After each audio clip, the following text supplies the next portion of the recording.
Hello YouTube, my name is Nye, you join me in the Finale Guitar Shop in Sheffield and you are watching Folk Friend, your one-stop shop for Celtic backing guitar tutorials. In today's video I'm going to be showing you how you can add strummed triplets to your various jig strumming patterns.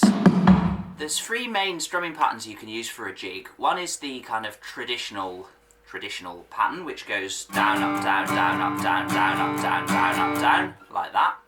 Then you've got what I prefer as my main pattern, which is da-da-diddly, which goes down, down, up, down, up, down, down, up, down, up.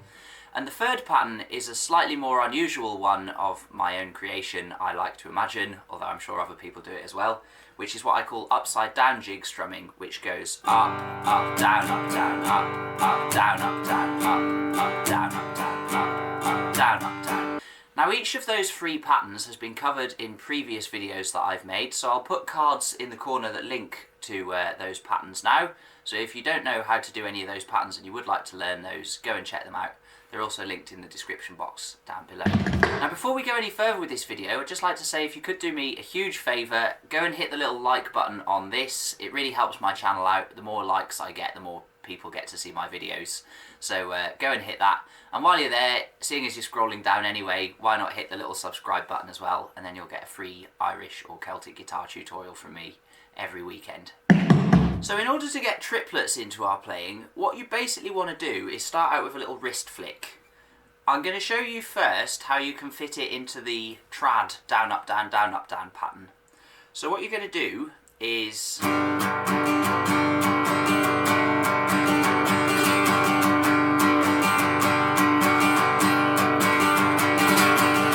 something like that.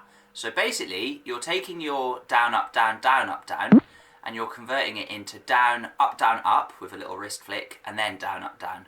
So down, up, down, down.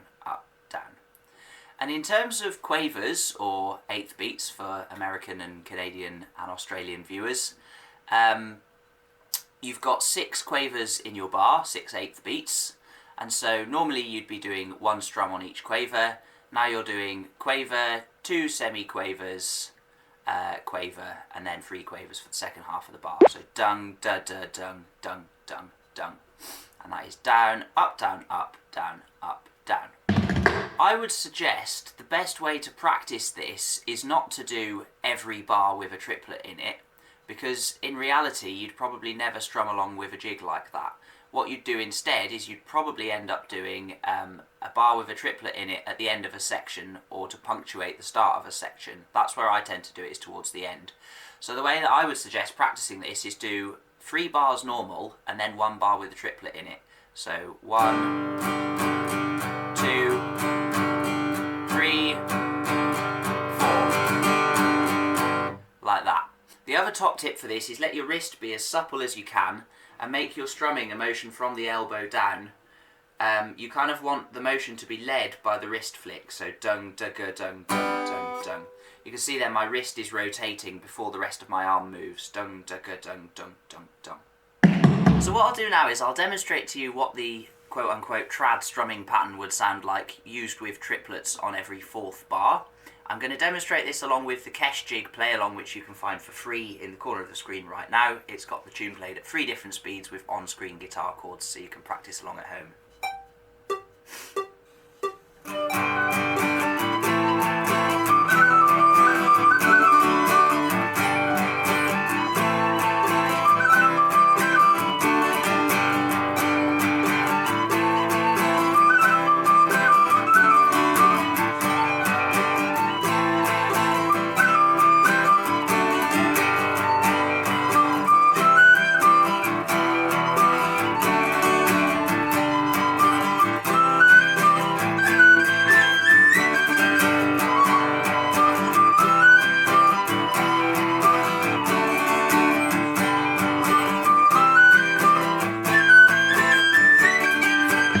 Let's have a look at how you'd apply the same thing in the da-da-diddly pattern. So if we're going down, down, up, down, up, down, down, up, down, up, down, down, up, down, up, down, down, up, down, up, then what we're going to do to incorporate our triplet pattern is convert 1 bar into down, up, down, up, down, up, down.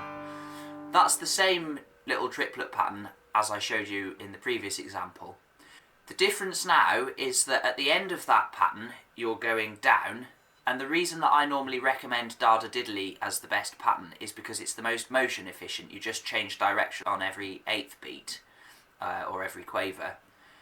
With this pattern, when you put your triplet in, you end on a down and you have to start the pattern on a down as well. So you end up having to do a very fast movement at the end in order to get back to the top.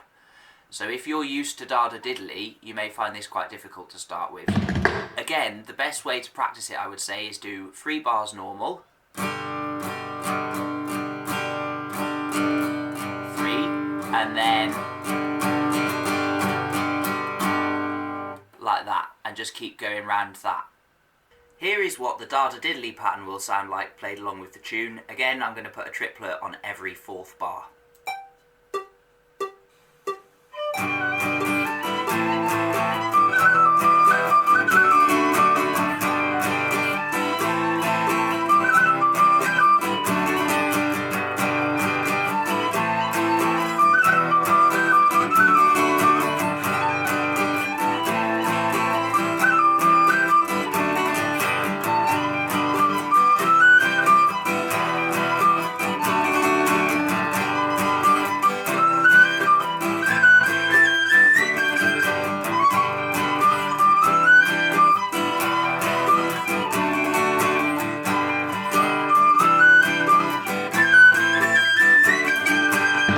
Finally, if you want to use the upside down jig strumming pattern, which is a really cool and funky pattern with its kind of percussive palm mute thing going on, you can incorporate the triplets into that as well.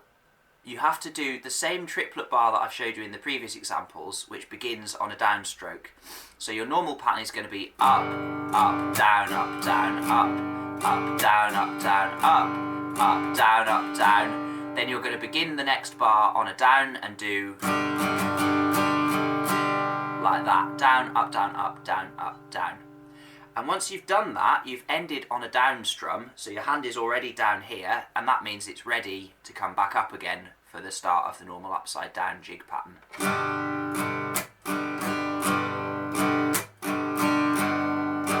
Here's my down bar.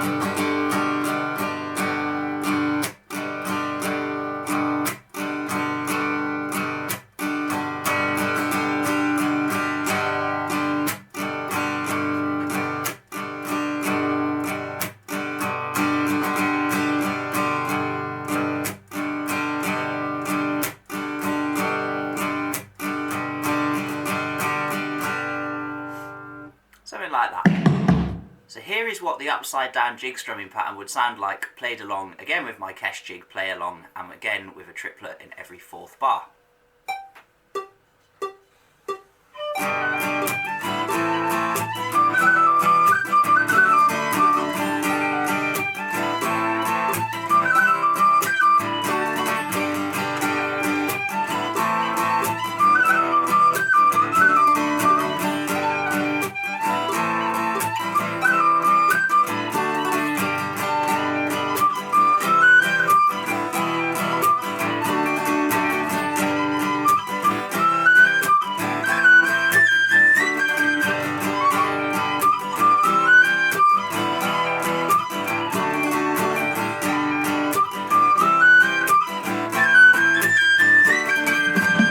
So that is it from me for this video. I really hope you're going to go away and have some fun learning how to do these triplet strumming patterns for jigs. You can also apply the same type of pattern to slip jigs, and I'll be going into a bit more detail next week on how you can go about doing that. So hit the subscribe button, hit the like while you're there, and you will get that video straight to your inbox. There's also Folky Fridays, a free Celtic guitar live stream every Friday where I just talk to people about different techniques you can use for backing Irish tunes, Scottish, Welsh, etc. And you can also put your questions to me direct in the comments, which is nice, and chat to other guitarists on there as well. So do join us if you fancy that. It's Fridays from 5:30 PM GMT. If you want a complete guide to backing Celtic music on the guitar as well, then check out my book, Backing Guitar Techniques for Traditional Celtic Music, linked in the corner. And there's also various other books of mine available on folkfriend.co.uk/shop. So thank you very much for watching this video, and I will see you all very soon for lots more Irish and Celtic guitar tutorials.